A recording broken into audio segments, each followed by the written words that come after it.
Assalamualaikum warahmatullahi wabarakatuh. Kembali lagi bersama saya Taufik Hidayat. Tentunya masih di channel Jendela Mistis.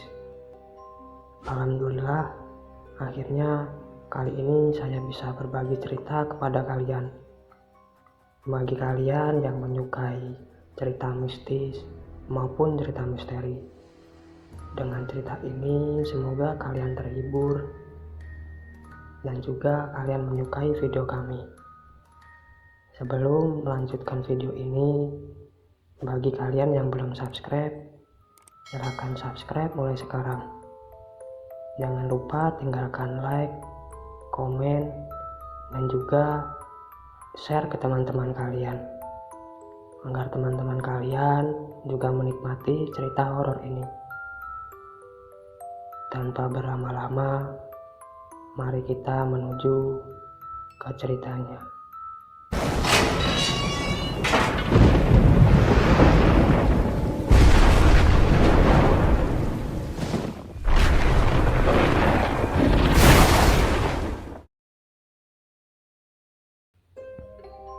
Pocong kuburan keramat. Kejadian ini saya alami sekitar akhir bulan Juni 2016, di mana ketika itu kami ditugaskan menjadi mahasiswa KKN di salah satu desa yang ada di pesisir pantai Pangandaran. Cerita ini berawal dari ketika kelompok KKN kami dengan berjumlah 10 orang menjadi tenaga sukarela di desa tertinggal di daerah Ciamis. Setelah sampai di sana, kami kemudian ditempatkan di salah satu rumah penduduk. Lalu kami dibawa ke kantor kepala desa. Di sana, kami diperkenalkan kepada seluruh perangkat desa dan bersilaturahmi dengan pemuka agama setempat. Di sela-sela perkenalan, kepala desa tersebut mengatakan, "Adik-adik jangan kaget, kalau di desa ini masih banyak hal-hal yang gaib dan supranatural.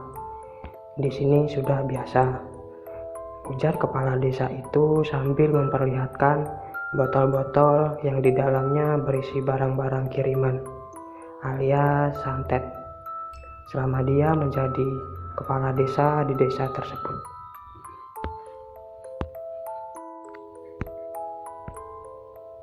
Kami yang notabene orang kota dan awam dengan masalah begituan cukup kaget dan ketakutan juga mendengar informasi dari kepala desa itu.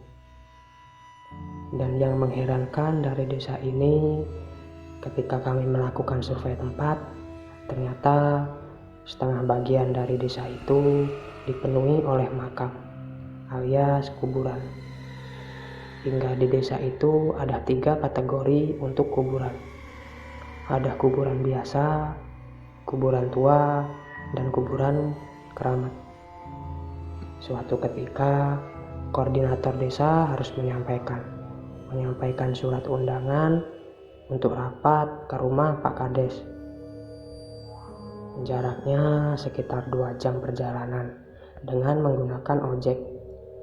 Rumah Pak Kades berada di puncak gunung yang kami tepati dan harus melewati hutan pinus yang cukup lebat.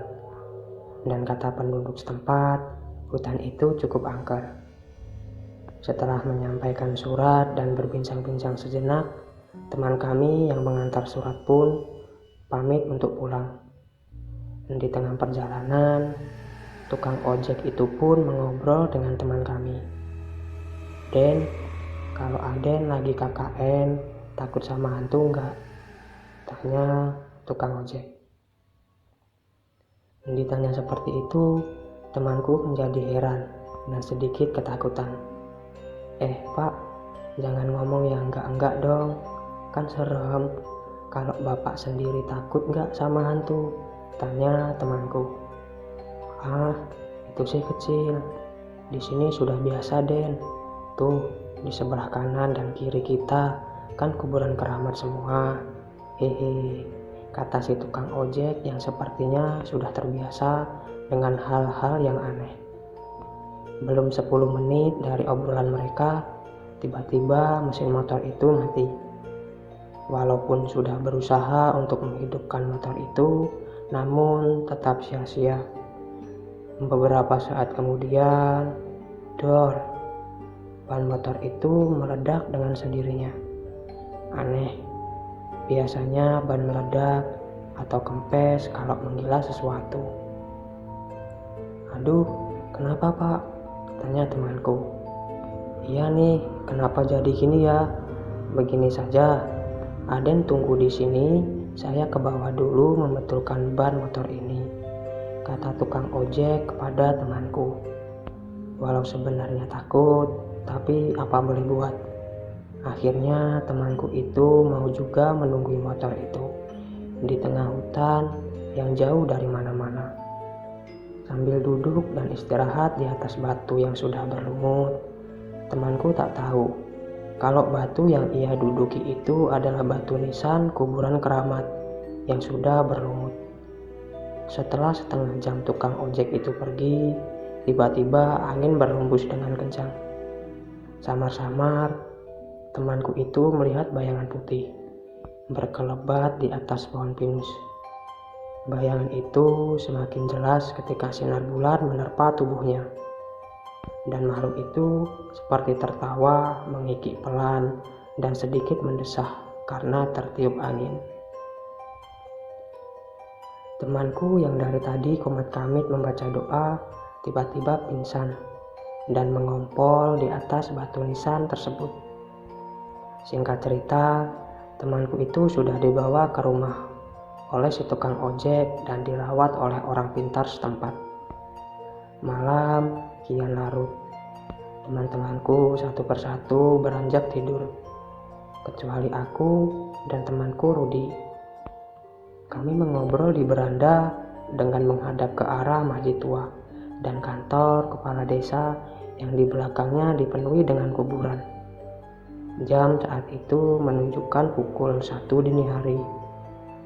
Tiba-tiba temanku Rudi melihat sosok bayangan putih seperti mayat yang dibungkus kain kafan melintas di dekat masjid tua.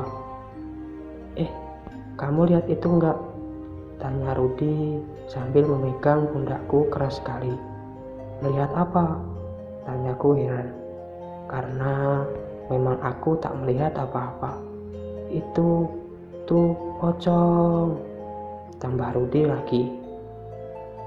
Lalu aku pun refleks melihat ke arah dia menunjuk, dan aku pun melihat sesosok tubuh terbungkus kain kafan sedang melintas di antara pohon mangga yang ada di dekat masjid. Kami langsung berteriak, "Pocong!"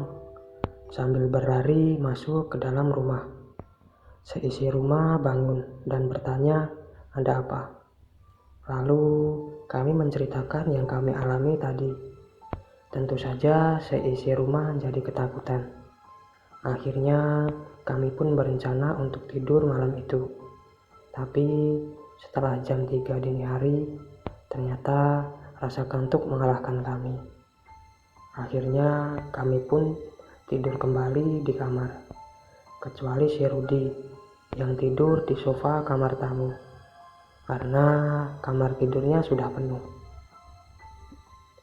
Sekitar jam 4 dini hari, kami dikagetkan oleh teriakan Rudi yang sangat keras sekali.